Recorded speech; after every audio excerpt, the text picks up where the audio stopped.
Hey guys, how's it going, Companion? So I've been playing ROS expansion Diablo 3 for 2 days now, and I got my character. I made a Crusader because it's new. I figured, hey, that's what people want to see. Unfortunately, that's what pretty much everyone who streams made, but it was a pretty cool experience, and I want to show you guys the character, the kind of items I have, and the skills, and what I've learned about the character, because there's a lot of new systems in Diablo 3, in the beta at least.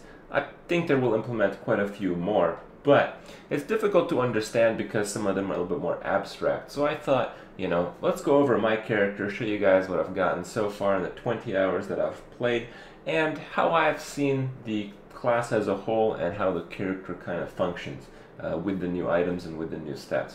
So let's get started. First, I'll show you guys a few of the items. So I found this item, off stream last night. I just decided to play a little bit, had about an hour and a half, and ended up finding some really cool stuff. One of the things I found is this weapon. So with a Crusader, you can use two-handers as a one-hand if you have a passive, and it's very powerful because while I won't go into detail right now, almost all of the skills in the Crusader scale off of damage rather than DPS. And that's really relevant because if you can use a two-hander, which is really slow with really high damage, it's going to be a really powerful upgrade for the character, even though it may not be a DPS upgrade. So that's the kind of idea here. And that's why I don't have attack speed on pretty much anything, and that's why I have crit and crit multi on pieces that I could get it. Now keep in mind I started this character from scratch, so I didn't have any paragon levels, didn't have any gear or anything like that. So yeah, it is... it's going to be a lot easier if you make a new character to have all this stuff, drop for you. So that's the reason behind the weapon. I found a storm shield. I was very lucky to find that. I didn't find it at 70, so it could be a lot better, but it's pretty good, and the percent chance to block makes a huge deal. 34 is very, very significant when it comes to the build. The rest of the gear is largely a combination of strength, vitality, just the typical stuff. Resists don't show up quite as often as they did, but you get the increased damage of Fist of the Heavens, which is my primary skill. This shows up on boots and helmet, and those are pretty much my worst pieces because I have decided that this stat is more relevant than a few extra points in vitality and strength through other means. So, gloves, cookie cutter stuff. Bracer, you still get the crit, pretty typical stuff.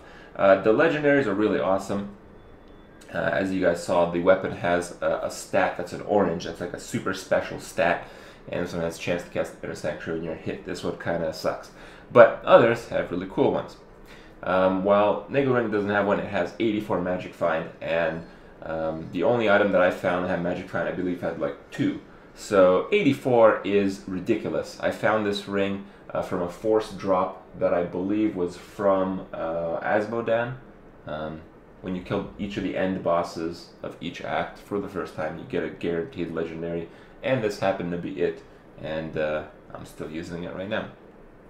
This amulet is probably one of my best items, the S of Jordan, Johan I mean. 1k strength, I enchanted the crit, and I'll show you guys how that works another time, and reduce cooldown of all skills. The main reason why this is a powerful item is because of the orange ability, chance on hit to pull in enemies toward your target and slow them. So what happens is, I cast this thing called Fist of the Heavens, bam, it casts that, it leaves a little thing in there, but if the impact or the thing continues to tick and procs from the amulet, which does so a lot, all the monsters are pulled into the fissure, and the fissure does 530 weapon damage as a pulse. And the reason why I'm using really slow weapons and I'm not really having any attack speed on my gear, which is largely why my damage is not as high as it would be on the tooltip here, is because it's resource based. You get Wrath, which regenerates, but regenerates very slowly, and you get it, but you don't get that much for using your basic attacks. There are ways to get additional Wrath through other skills, but I haven't really explored that. My build is fairly basic, and it's probably what most people would have come up with that have any kind of experience with RPG games. So, I'm resource limited. I cast 3, gotta wait a little bit, and then we cast a 4. So that's why I'm using a really slow weapon. rather than capitalizing on attack speed, because, you know, if I attack twice as fast, it would still be 4, but if I do the same DPS attacking twice as fast, I would do half the damage. And this is the case with my other abilities. I have Heaven's Fury. This is like a beam and just follows stuff around, does continuous damage. It's pretty good because the cooldown is not that long. The damage is quite strong. It follows them around, so you get quite a lot of hits. And it doesn't have a wrath cost, which is also very relevant. Steed Charge is kind of like your CC break. If you cancel the charge, I don't know if it's a bug or not, I think it is, but if you cancel the charge, the cooldown is proportionally reduced. So you can see that I'm canceling about 1/3 in, and it's only using up 1/3 of the cooldown when I take it off when I click it again. That's mostly a skill to just get around stuff. Condemn is an ability that just does a lot of burst damage. Originally this ability has a 3-second delay, and a lot of the other runes have, you know, various effects, but the one that I'm using makes it instant. And the reason why it's instant is because I cast this thing in front of me, and as I walk past it and the monsters are pulled in, I just explode them instantly. So timing that properly is not something I really want to deal with right now. That's why I'm using that. And Laws of Justice is kind of like a monk aura. It gives you a flat bonus, which right now is 140 all resist, which is a lot, by the way.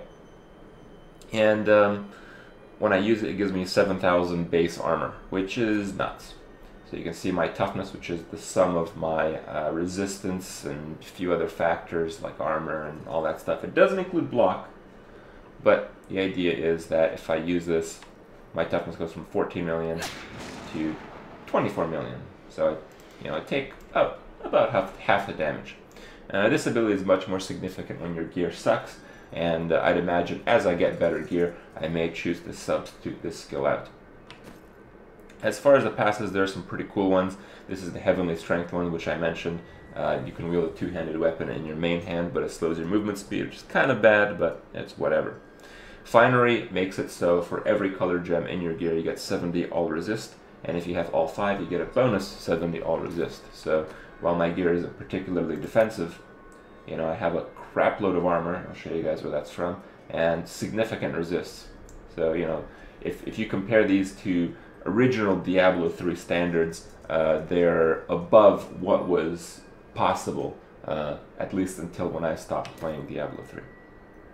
Divine Fortress, your armor is increased by your shield's block chance. So the block chance, because it is a percentage, it increases your armor by a percentage. And this is why the block chance on the shield, as I mentioned, is so important. So 34% chance to block gives me 34% armor. And that's largely why my armor is so high, even though my gear is, you know, nothing really special. And I tried a few things in this renewal spot. There are a lot of passives, and I'm sure I go over them when they're you know, a little bit more relevant to the build. But I tried a lot of passives, and I actually like this one a lot. When you block, you get 8,200 life, and because my block chance is roughly 1 in 3, if monsters hit for, you know, a little bit less than 3,000 damage, I pretty much won't take anything. Now, this is not the case, but right now in Torment 1, which is a difficulty that I'll be farming for a little bit, you know, they don't hit that much harder. Most hits are around the 8k range, so this essentially reduces the damage that I take by 1/3, and it does so through healing, which is pretty cool because the hits that are really small can sometimes heal you up to full. So if you do like an electrifying monster or something like that, you just heal non-stop, and it's pretty awesome. And there's ways to augment this ability, and this is something that I might do in the future. So if I had dropped Finery or if I had dropped Divine Fortress, I would so for this one. You can no longer dodge, and my dodge chance for you guys, you know, interested is about 0.6% or something like that. Again, 15% chance to block, and you know, 50% is kind of a lot because it makes my block chance from roughly 1/3 to roughly half. So, you know, instead of healing me permanently, if I take an average hit of about 3,000 or less, it's bumped up to over 4,000. So a pretty significant increase there. Now the character plays out pretty simply. I can just go in any zone and kill a few monsters for you guys. The Stinging Winds. I'm not going to kill too many monsters here, I just want to show you guys how the character works. This is a Poison Enchanted, which is the craziest modification. And hopefully it won't kill me here. But the idea is that I do the Fist of the Heavens thing, and then I essentially run the hell away.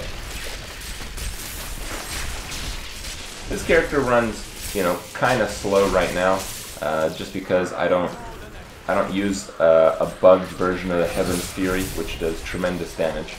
But nonetheless, it's still pretty strong. As you can see, the pony thing is really powerful because, you know, if you get in a really bad spot, which tends to happen quite a lot, you can just get out of there.